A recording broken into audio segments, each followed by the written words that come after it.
dari pertama yaitu dari Pekalongan yang mendapatkan tempat afirmatif, sikapnya mendapatkan poin 200 ya. Materinya 150, metodenya 190, tanya jawabnya 180. Jadi total semuanya 720. Dari Jambi selaku tempat kontra, sikap 200, materi 150, metodenya 180, tanya jawabnya 190 ya, 190, total nilainya 720. Jadi sama ya, 720.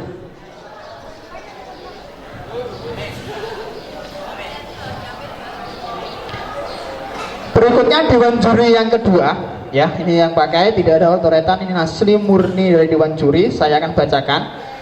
Dari stand Pekalongan selaku afirmatif, sikap 100, materi 150, metode 100, tanya jawab 200, totalnya 550. Kedua, YN Jambi selaku kontra, sikap 100, materi 150, metode 150, tanya jawab 100, total nilai keseluruhan dari juri kedua 500.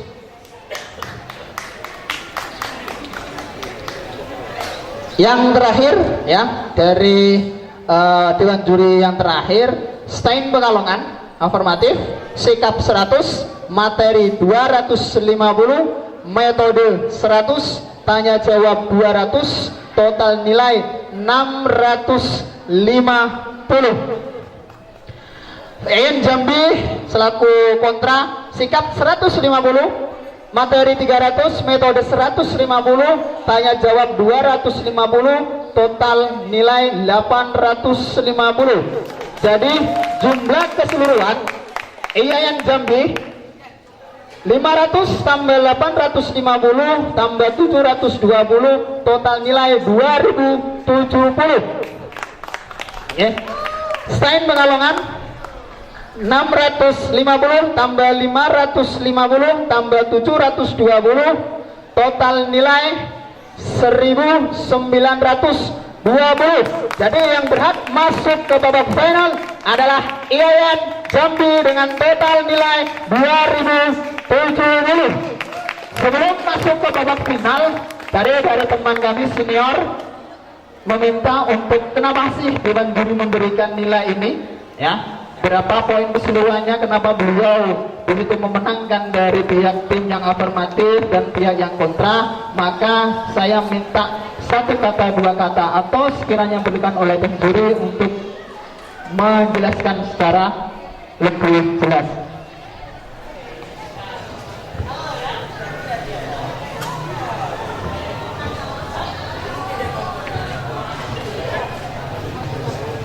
Dari kepada dewan juri yang pertama kami persilakan. Oke, terima kasih. Apa yang tadi disampaikan dari audiens itu lagi-lagi kaitannya rekomendasi. Dulu saya ketika jadi pengurus formasi tingkat Jawa Tengah, semacam ini memang belum pernah terjadi.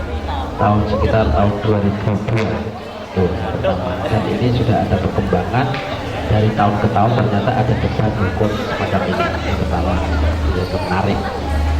Yang kedua, terus terang aja, kalau dalam konteks akademik mau tidak mau berbicara masalah teori, sangat teoritis, maka paling tidak peserta dalam konteks akademis akan berbicara apa teori yang akan dipakai di sana. Saya katakan di awal perdebatan yang babak pertama itu, ternyata memang kawan-kawan, sahabat-sahabat semuanya ternyata tidak melahirkan itu, dan itu sangat sekali kita membacanya seperti apa kalau pendekatannya semacam ini. Tadi sudah ada kelihatan pemasukan sudah disampaikan, artinya pola paradigma itu sudah disampaikan. Tetapi pada hari ini terus terang saja saya apresiasi terhadap sahabat-sahabat kawan-kawan yang menyelenggarakan hari ini. Apresiasinya pertama, memang saya katakan tadi ketika usai saya katakan peserta ini sudah layak menjadi dewan. Ternyata memang ada yang pro ada yang kontra kan, gitu. Dan pro kontra itu sesuatu hal yang wajar. Dalam konteks penilaian secara akademis saya akan menajamkan ke situ, artinya bukan kontranya atau pronya, tetapi pada tataran teoretiknya, gitu. Itu yang ingin saya sampaikan dari aspek apa namanya sebagai akademik, gitu. Bukan berbicara masalah pro kontranya. Mungkin dari dewan juri yang lain mungkin ada nanti tanggapan, gitu. Yang kedua, saya memang berharap sekali untuk penyelenggaraan hal semacam ini, untuk technical meeting di dewan juri pun perlu ada. Terus terang aja tadi, kita tidak dilibatkan dalam konteks technical meeting dalam penilaian. Sampai kalau kemudian berbicara masalah rentannya berapa sih, nah, gitu. Angka itu apakah 100 sampai 1000 atau 10 sampai 100 pun kita mencoba. Barusan berapa menit sebelum penyelenggaraan kita coba sepakati, kan gitu. Maka saya berharap sekali untuk tahun-tahun yang akan datang dan penyelenggaraan yang debat yang diselenggarakan oleh kawan-kawan formasi, saya berharap ada sebuah intensitas untuk penyelenggaraan itu dengan dalam konteks bahwa memang sudah sudah dilaksanakan persiapan yang begitu matang. Itu saja yang bisa saya sampaikan. Terima kasih.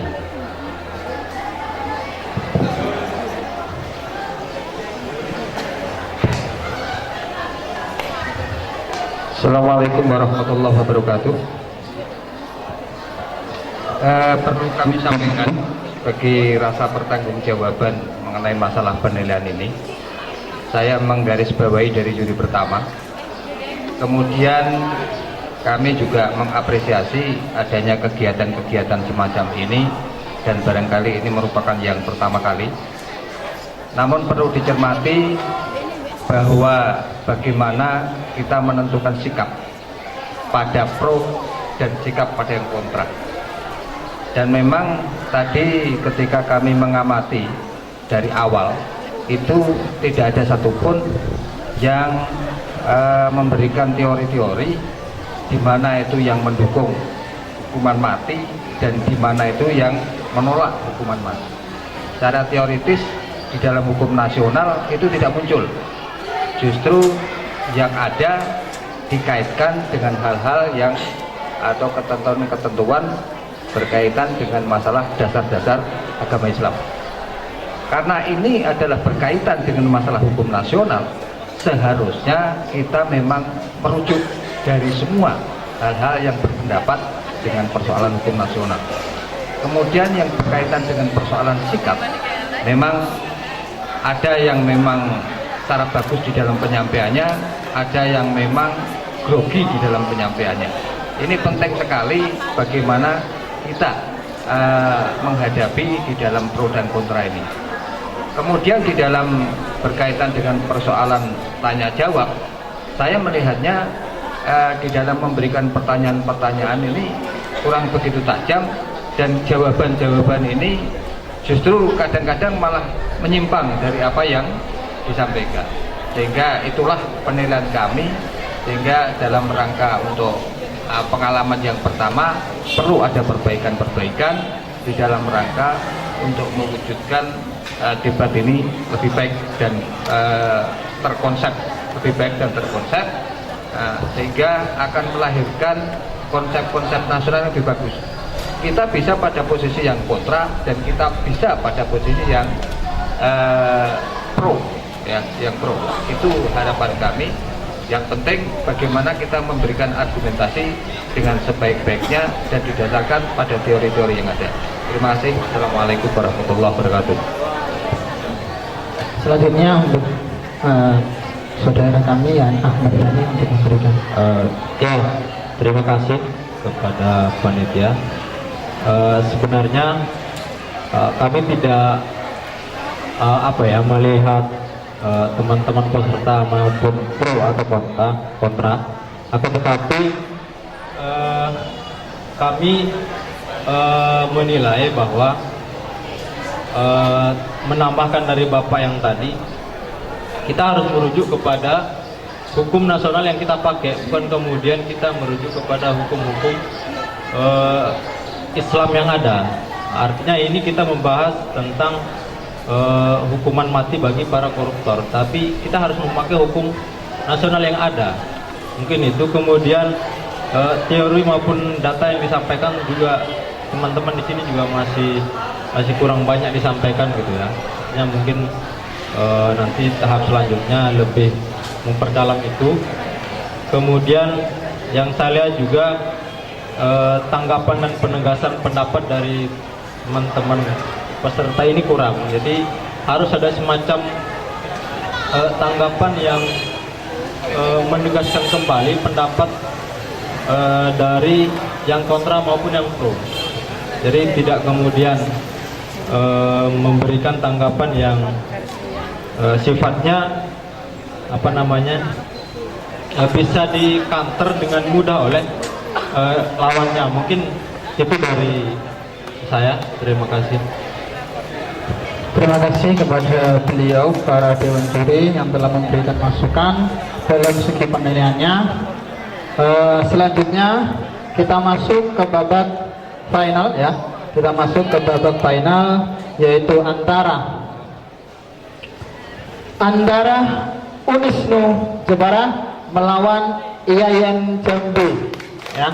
Mungkin kedua pendapat minta waktu untuk bernapas, atau kita langsung lanjutkan dari tim IAIN Jambi karena tadi baru saja melaksanakan tugasnya ya.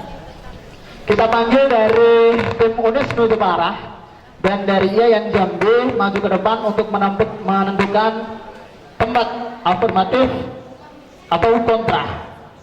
Dan dalam perdebatan ini kita bahas motifnya adalah undang-undang pilkada langsung atau tidak langsung ya.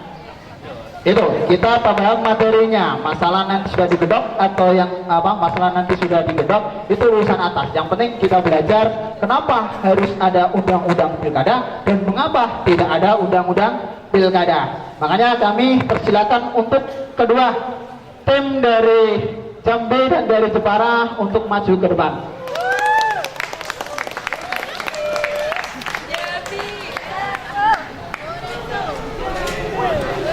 Oh, silakan.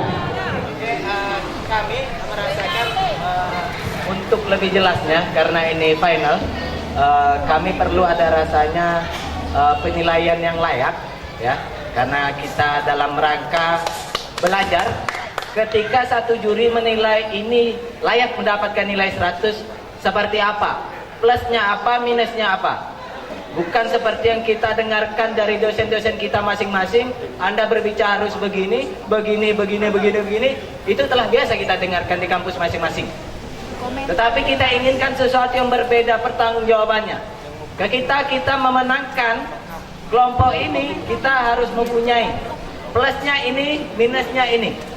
Ya, kami harapkan kepada Dewan Juri apabila direstui saran saya ini, supaya kita lebih jernih dan lebih transparan dalam penilaian. Kita di sini bukan hanya tujuan utama untuk menang, tetapi kita untuk belajar dan menjadi lebih baik sebagai seorang mahasiswa. Kami harapkan pada sesi final ini setiap juri dan teman-teman bisa membayangkan dan bisa memberikan nilai pantas atau tidak, KSP tidak menjadi omong-omong yang tidak baik dalam acara ini. Terima kasih, sekian dari saya. Oke, terima kasih. Semuanya terbaik, tapi semua itu tergantung dari Dewan Juri. Apakah Dewan Juri mau menyetujuinya atau tidak? Saya minta dari persetujuan Dewan Juri. Apakah beliau para Dewan Juri mau menepati ya apa yang telah disampaikan oleh kawan kami, sehingga nanti tidak ada rasa kecewa dari para peserta lomba debat. Bagaimana para dewan juri, setiap poin yang akan diberikan, ya,